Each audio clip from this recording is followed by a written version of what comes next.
తుఫాన్ లాంటి విపత్కర పరిస్థితుల్లో పునరావాస కేంద్రాలకు నిధుల కోసం జీవో విడుదల చేయడం చూశాం. కానీ డిజిటల్ మీడియా ప్రచారాల కోసం 200 కోట్లు అక్టోబర్ 28వ తేదీన జీవో నెంబర్ 1989ని ఈ ప్రభుత్వం విడుదల చేసి ప్రచారాలకు కూటమి ప్రభుత్వం పెద్దపీట వేస్తోందని వైసీపీ ఉత్తరాంధ్ర రీజనల్ కోఆర్డినేటర్ మాజీ మంత్రి కురసాల కన్నబాబు ఆరోపించారు. కాకినాడ రూరల్ మండలం రమణయ్యపేట వైద్యనగర్ కన్నబాబు క్యాంపు కార్యాలయంలో కన్నబాబు మీడియా సమావేశం నిర్వహించారు.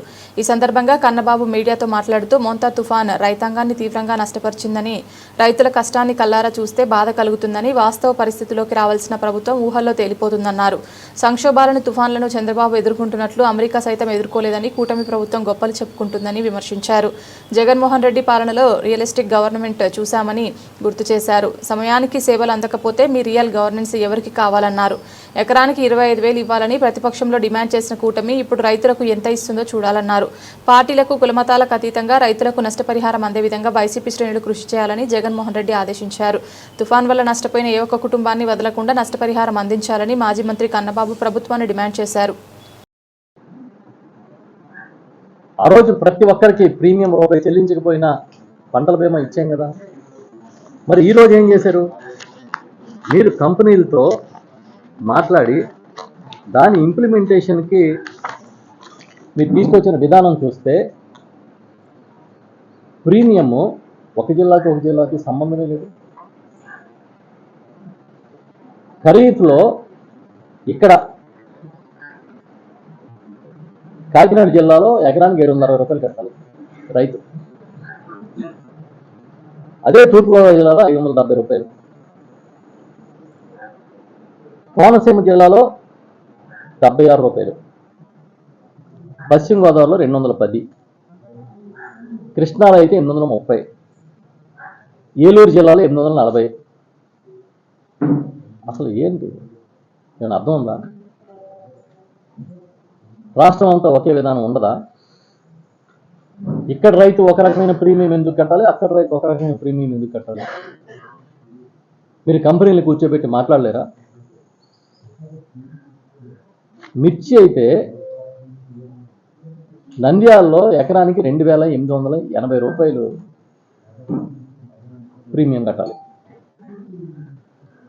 అదే గుంటూరు జిల్లా వస్తే 2,700 కట్టాలి. అంటే 10 ఎకరాల్లో సాగు చేసే ఒక మిర్చి రైతు ఉంటే సుమారు 29,000 రూపాయలు ఓన్లీ ప్రీమియం చెల్లించాలి.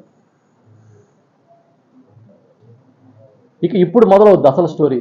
వరద వచ్చింది కదా, తుఫాను ఎఫెక్ట్ అయ్యింది కదా, పంట కోత ప్రయోగాలు. పోయిందా లేదా తేల్చేది ప్రభుత్వం కాదు, కంపెనీలు తెలుస్తాయి. ఎంత పర్సంటేజ్ ఇవ్వాలో కంపెనీలు తెలుస్తాయి. పోనీ 19 లక్షల ఎకరాల కన్నా వస్తుందా అంటే 19 లక్షల్లో మీరు చెప్పిన 3 లక్షలే పోయింది అనుకుంటే ఆ 3 లక్షల ఎకరాల కన్నా వస్తుందా అంటే అది నికరం కాదు. మరి ఎవరి పాలన రియలిస్టిక్గా ఉంది? జగన్మోహన్ రెడ్డి గారిదా, చంద్రబాబు నాయుడు గారిదా? పెట్టుబడి సాయం ఫస్ట్ టైం ఈ రాష్ట్రంలో రైతులకి పెట్టుబడి సాయాన్ని అందిస్తానని ఎన్నికల ముందు 2014 ముందు చెప్పి దాన్ని తూచా తప్పకుండా వచ్చిన సంవత్సరం నుంచే చెప్పిన దానికన్నా ఎక్కువ అమలు చేసింది ఎవరు? జగన్మోహన్ రెడ్డి గారే కదా.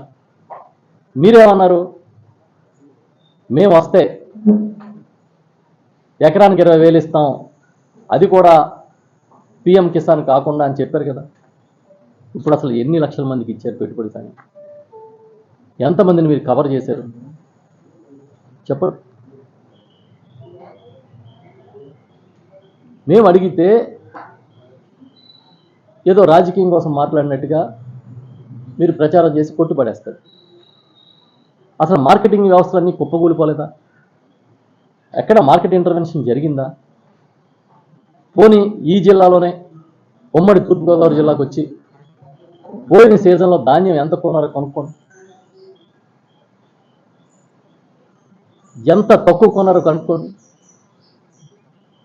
మరి మీరు ఎందుకు చీమ కుట్టినట్టు కూడా లేకుండా బిహేవ్ చేస్తున్నారు?